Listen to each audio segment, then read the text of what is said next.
What I tried was to push, like IKO NINI, we tried to push it as a TV show. So it was like if people go to the IKO NINI channel, wangalia those original videos, wanaweza ona because meshutiwa like in a TV way. They were not. So even like the infamous, kuna kongana hii infamous quote ya Octo akisema enda uoge acha mchezo. That was on IKO NINI, now the TV show version. Yeah. So nili interview Octo, nili interview King Kaka. I remember King Kaka to limit kwa hii petrol station opposite Kani. We shot an episode there. So yeah, it used to be that. So I tried a lot of stuff that were media related. Podcasting is something that happened by accident because this is now based yangu anaitwa Zach, DJ Zach. He's the one who was like, hey, Budajo, podcast is the future. That's where the future is, because I think with him was kuna time I was called by, I always call them out because they really annoyed me. But nilipigiwa na Vibes, and Vibes were like, we're starting this channel, so we want to give you a slot. So they took me through the whole thing, wakanipeleka studio tour and what. Then when they rejected me in quotes, they didn't even have the courtesy of calling me to tell me they've rejected me. This is after promising me a job that I'd never applied for. So najua trying imagine me chill to all of someone calls you and tells you want to offer you a job, and then they end up not offering you the job. And so you're pissed. So that time I was pissed. I was like, F the media, I'm never going to work in media again. That's when he started harassing me like, Buddha, podcast. Funny enough, I won't lie to you. IKO NINI is IKO NINI because of the fans. And because what happened was, there's this idea that I always had in my mind. I always used to think of, what if I was to do a show, and on this show, instead of advertisers being corporate, it's individuals. Okay.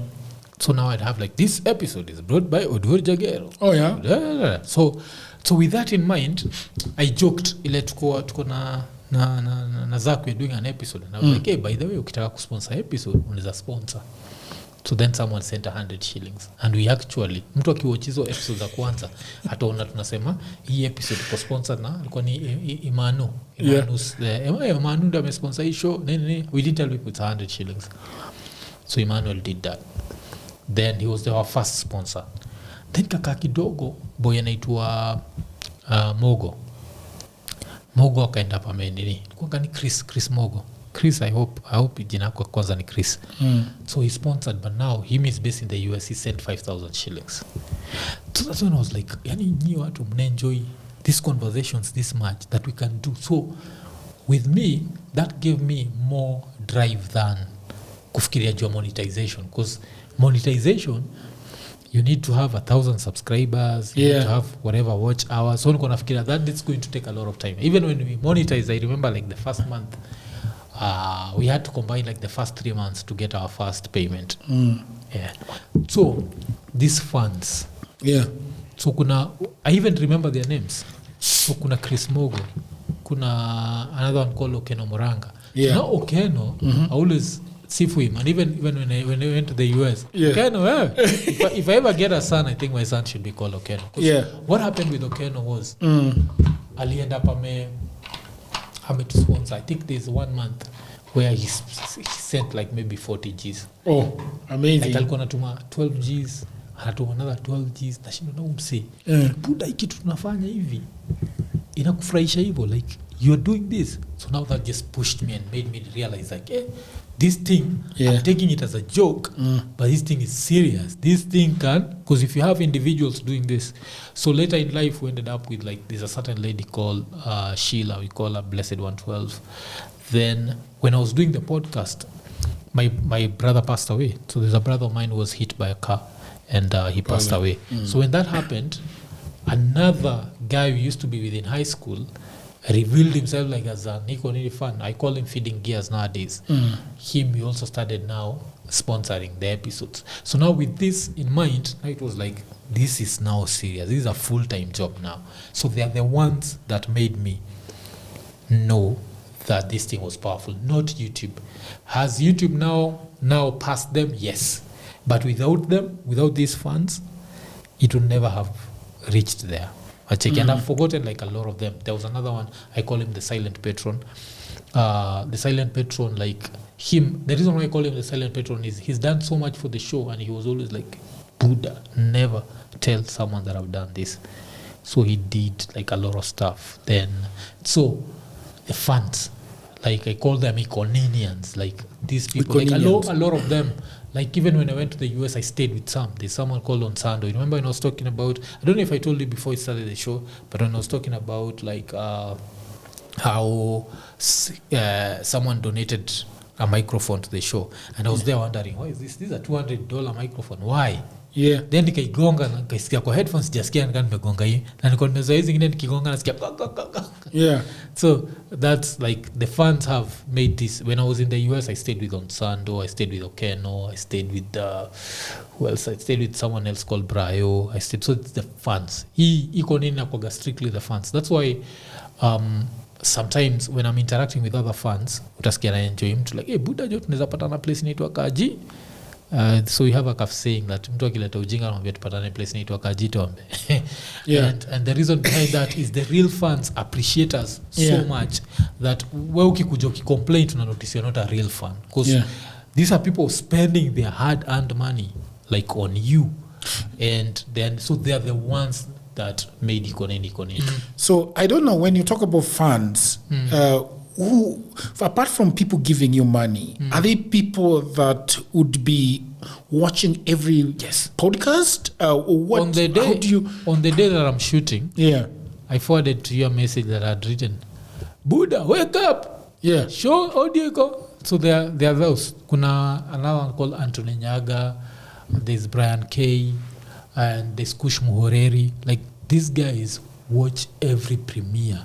Paka alafu kitu moja na niudhi ni, there's a day when I organized merchandise ya kuwapelekea like some now the new, because I've done new IKO NINI designs, and after doing that mtu akakuja Buddha sitika, then I've never even in it. So yes, we have that level, people who watch everything, and it's crazy.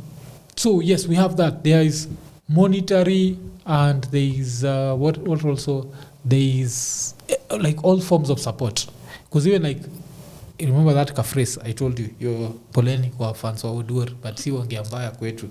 So I have those t-shirts written visit Kaji Tombe. Yes. And it's a fan called anaitwa Natal. Natal is the one who told me like, weka kitu kwa t-shirt nitanunua. Hapo when I put it on a t-shirt, alichukua alafu akavaa akaingia nayo nini, akaingia ilikuwa junction. So alikuwa sema people are looking at him funny, and so it's such people. So even Natal, when I was in the US, I stayed at this place.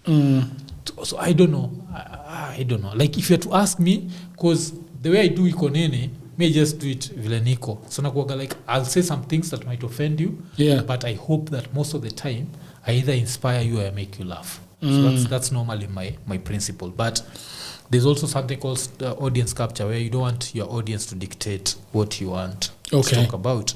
So the Kenyan audience always wants you to tiptoe around them. Okay. So you'll have like a few weeks ago, there was a cancel Mwafreeka campaign because I'd said I didn't think the president called Morara, and there was cancel Mwafreeka. This had nothing to do with, I believe in what Morara is doing. I'm just saying he didn't know, he was not called by there.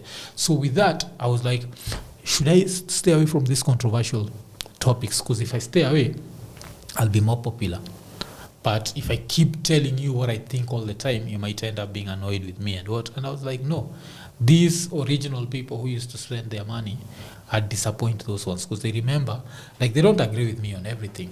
Like, I always give a story, like, even now Natal, for example, when I was with him, tuko US na tuko kwa gari yake, and we got into an argument, and I'm telling him this is an argument. He's like, see, Buddha, is the argument? And I think he'd want that version of me, ile we can disagree and still be respectful. Yeah. But there are fans who want you, like, now I'm your fan, never say anything that offends me. We always have to agree on everything. The show is called IKO NINI. If you agree on everything, it stops being IKO NINI. It's supposed to be, I've told you, this is my opinion, IKO NINI. Understand? So kuna watu, so with that I'd say, like, we have like around 140,000 subscribers. Out of this 140,000, I can comfortably say that the real hardcore IKO NINI fans are 20,000. The ones who know Mwafreeka will tell you he's an atheist. He'll make jokes about religion. He'll offend you. He'll talk about your favorite politician, not in the way you love. He'll offend you. So kuna huyu alafu kuna 120 hao wale wamekuja juu ya trending topic ama juu ya nini, and these are the ones that you find now get easily offended when you say something that's against, because they're used to mpenzi mtazamaji, this is a podcast, hakuna wewe si mpenzi mtazamaji, umetumia bundles zako kukuja. So there's that. So I'd say the fans ni hao, the ones who are with you through thick and thin, the ones who you'll offend, and they'll tell you what comments when you offend, but they won't go to let's cancel this guy. But for now, let's cancel. Unsubscribe. Hey, go through 3 unsubscribe episodes. How subscribe? Do they really unsubscribe? The Kibe one, 1,500 people unsubscribed. 1,500? Yeah. 1,500 people unsubscribed because it's not Kibe who was running, it was his friend called IKO Watson. So IKO Watson was there telling people unsubscribe. Mwafreeka is the one who's made Kibe be banned on YouTube. They're like, okay, damn, I didn't know I had that power. If I had that power, I'd ask for more money, not tulianza in May 26th. So on May 26th, 2021, we started.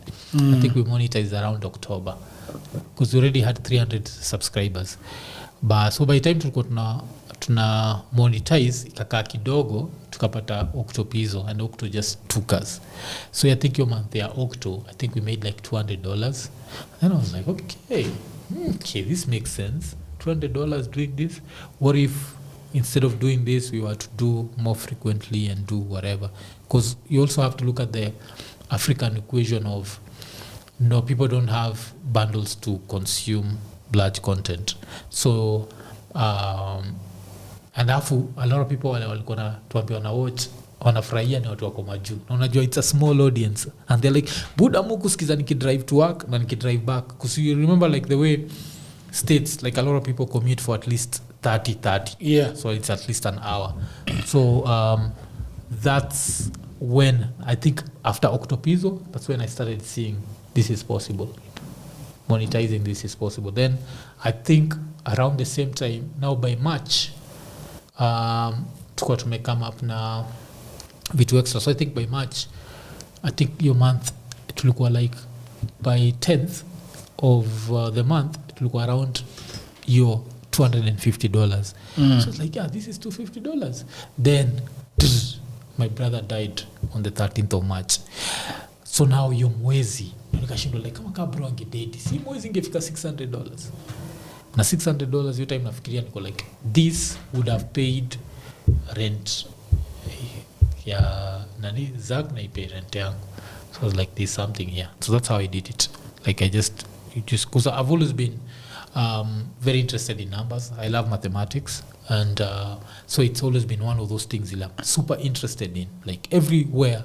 You know, like my pastime. Hata saizi nikikuja hivi nikitoka nikikuja hapa, I remember I started thinking, because I think it was yesterday that kulitoka ile report ya the government wants to reduce on domestic borrowing.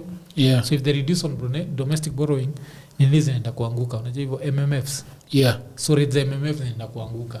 And I've been like MMF, I always tell people, budajo, rusha to MMF. It's less risk than real estate. And apart from being less risk than real estate, it's your money, you're liquid, you're always liquid. Yeah. So they're thinking like, because my MMF zangu zote naziangalia with 5-year plan, 10-year plan. So nashindwa like how far is this? So I was trying to do the calculations in my head saying ikitoka from this % to this %, can I still achieve my financial goals and what? Yeah. So I've always been really interested in numbers. So when I saw, because you can see a pattern, I always say numbers create patterns. So when I saw the pattern of views and what, I was like, this can work. And then I started looking at Kibe. You can notice Kibe posts 6 videos a day. 6. So he used to do the show at night, then he'd break it down into pieces and then distribute these pieces all through the day. So you're like, since pia tunadu refu, what if we were to take this big one and cut small pieces from it and then put them and make sure that the channel is always active? Kuna mtu atakudiscover na the short video and what, and that's how now we ended up doing 4 videos a day. Now when the 4 videos a day became a thing, now the money started making sense. I check, yes. So that's how. But ilikuwa step by step. You learn. And I always say you're always learning. Like even today when I came, kuna kitu umetoka kunichanua juu yake. Najua, and I was like, damn, I've never thought about this. Me, I've always known you post a video, unaeka thumbnail, ikienda iende, isipoenda iende. So you can use technology to more. Yeah. So you're always learning. You're always learning, learning process. I want to learn from you. I would learn from me, or you mean learning from you, bro? See, we can both learn from each other. We can both learn from each other. And, yeah.